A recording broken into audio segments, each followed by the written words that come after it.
Hi everyone, my name is Hiten Patel. I'm an assistant professor of urology and urologic oncology at the Northwestern University School of Medicine and Northwestern Memorial Hospital. And recently, the Society for Urologic Oncology had their annual meeting back on November 30th through December 2nd, which I was able to attend. So I just wanted to review some highlights. Just in general, it covered a lot of topics relevant to both urologists, but also medical oncologists, radiation oncologists, and some of the topics that were covered across kidney, bladder, and prostate cancer were both very interesting, informative, and there was a kidney cancer course that started the series back on the first day on Tuesday, which I wasn't able to attend, but was also informative for our fellows and others training in urologic oncology.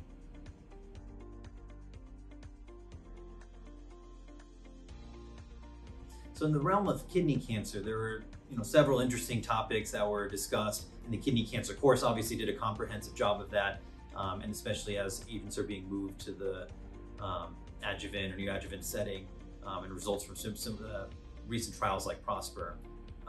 But I think maybe two areas that I'd like to highlight are one where there was a topic or discussion on nuclear imaging for renal masses.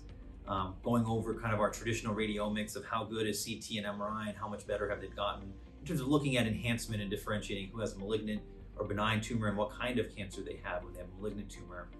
But then also cases where there are new tracers that are coming out that are being evaluated still in the trial setting that could potentially be more specific to CA9 and other markers in renal cell carcinoma, and others that we are clinically using but still deserve more studies, such as sestamibi SPECT CT scans. So that's one session, one lecture that I thought was very interesting, kind of put that together. And the second was a panel discussion led by Dr. Brian Such from UCLA, who included experts on hereditary renal cell carcinoma and different case-by-case management of VHL syndrome, hereditary leiomyomatosis, renal cell carcinoma, and others that maybe aren't fully recognized. One case in particular showed how you can potentially use systemic therapy, whether it be belzutifan, which is a new HIF alpha inhibitor that's approved for hereditary renal cell carcinoma to help reduce the number of tumors that grow and how often those patients need surgery, and how those agents can help in these hereditary cases, and other agents that can help shrink tumors and be able to tell the difference between histologies on someone who has a low-grade oncocytic tumor. One particular case had a patient with bilateral renal masses who initially had a surgery and was found to have a low-grade oncocytic tumor. On the other side, the concern was, well, maybe these other tumors on the other side are of similar histology, which is a low-grade, potentially tumor you can observe. But after getting a systemic treatment, those potentially shrunk. And there's one that really remained enlarged, had a repeat surgery for that, and they found that there was actually renal cell carcinoma on that side. So I think those sessions were a little bit unique on the panel discussion and lecture side from the kidney cancer kidney cancer topics.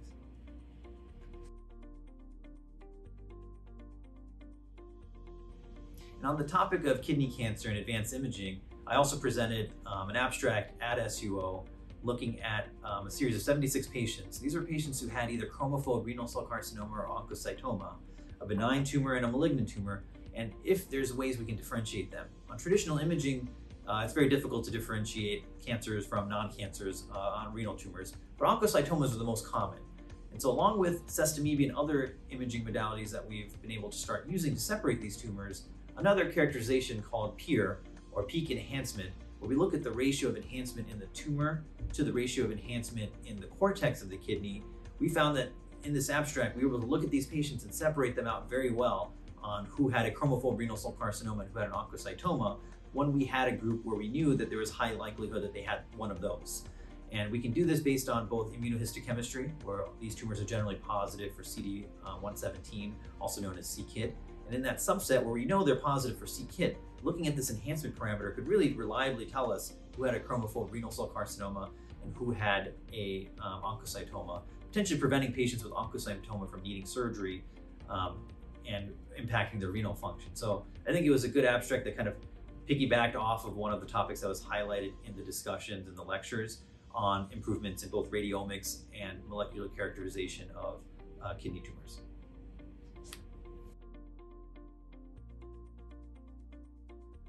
Okay, and in the area of prostate cancer at SUO, There are several important, interesting research topics that are presented. I think one debate in particular, something I'd want to highlight, is the use of lymphadenectomy or pelvic lymph node dissection at the time of radical prostatectomy.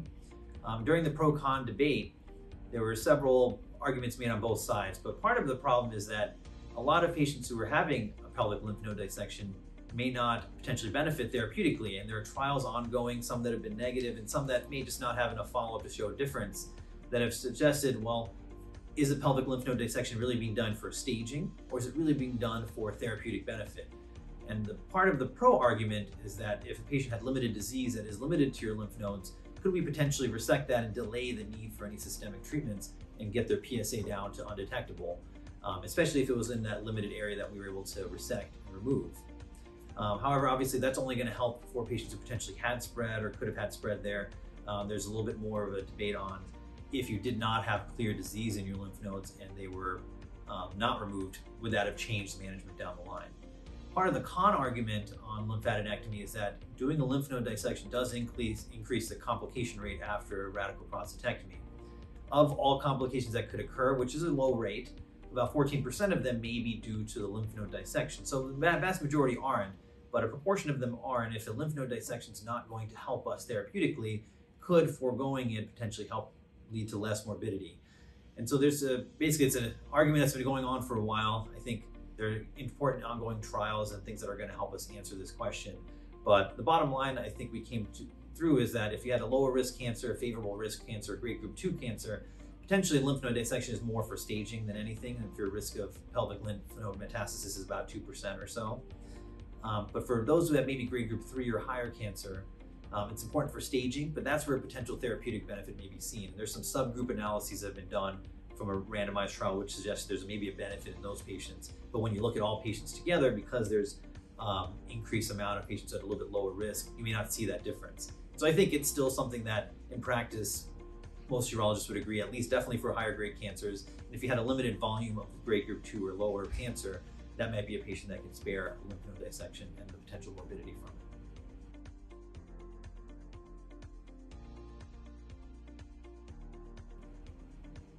And on the topic of bladder cancer at SUO, I'd like to highlight just one of the sessions, the last one in the conference actually, which was co-chaired by Dr. Porton as well as Dr. Meeks here at Northwestern University. And this session really focused on intermediate risk non-muscle invasive bladder cancer. And we know that for patients who have higher risk bladder cancer or have muscle invasive disease, we have a lot of research on topics and systemic therapies that help them, neoadjuvant therapies for patients with muscle invasive disease that go on to surgery. And in those who have low grade or lower risk non-muscle invasive bladder cancer, those are what we consider more of pesky tumors, things that we can figure out ways to help reduce recurrence risk. But those are patients that are much less risk of potentially progressing or having disease that's going to spread outside the bladder. In this intermediate risk group, defining it is already part of the problem. And so there are a few topics of experts discussing how should we define or how do we define, including Dr. Kamat, how to define intermediate risk bladder cancer. And within that session, I think there was another debate on what's the future of BCG naive non-muscle invasive bladder cancer. There's a shortage of BCG, which is a treatment that we use intravesically for patients who have intermediate risk non-muscle invasive bladder cancer to help reduce recurrence risk. But in this era of shortages, this has been kind of pushed off for higher risk patients getting the supply. Research onto, well, can we do lower doses of intravesical BCG to conserve our supply? So the two topics that were debated were, well, should systemic therapy or should other agents intravesically be options for those men with and women with non-muscle invasive bladder cancer in this intermediate group? And there are arguments for both sides, one of which is pembrolizumab, which is an agent approved for helping reduce recurrence of non-muscle invasive bladder cancer, and whether immunotherapies may have a role in this area, in this field, in this section of disease. And the other being intravesical therapy, specifically gemcitabine and docetaxel, which has been used for BCG refractory patients and potentially upfront for patients who have this disease, but there's no real big trial that's compared that to upfront potential BCG or other treatments. And so there's an ongoing new trial that just opened on the day that we were having this session at SUO to highlight it, which is the BRIDGE trial run by which is PI'd by Dr. Max Cates at Johns Hopkins, and a trial that's going to be opened up across centers to randomize patients with this type of disease to getting either BCG upfront or gemcitabine and docetaxel.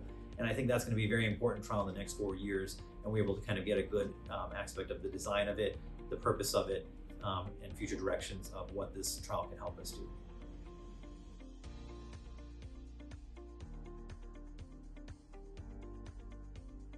So I think the most unique session this year at the SUO conference was a session on, or discussion around, surgical complications. So not one of our traditional sessions on treatment of a urologic cancer, but the emotional toll it can have potentially on surgeons as well as the families, obviously, of the individuals who are impacted. And there are several speakers that, and the person that was chairing the session was Dr. Egner at University of Chicago, but several speakers, including Dr. Borgodia, Dr. Luckenbau, and others who had discussed these topics, made several good points on, well, sometimes we don't recognize what these complications or how patients are doing, how that actually impacts a surgeon. And I think it was nice to take a step back and see the community kind of come together and be able to discuss these topics together. And so some of the examples I would give is a patient who maybe died of a surgical complication. You know, what do we internalize as surgeons in terms of taking blame, and how do we communicate this to patients well?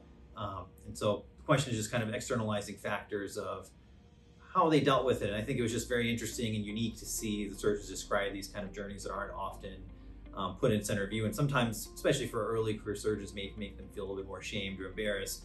But at the same time, even seeing that surgeons who have had years of experience, you know, still deal with these things and how the best way to deal with these emotional complications and tolls are.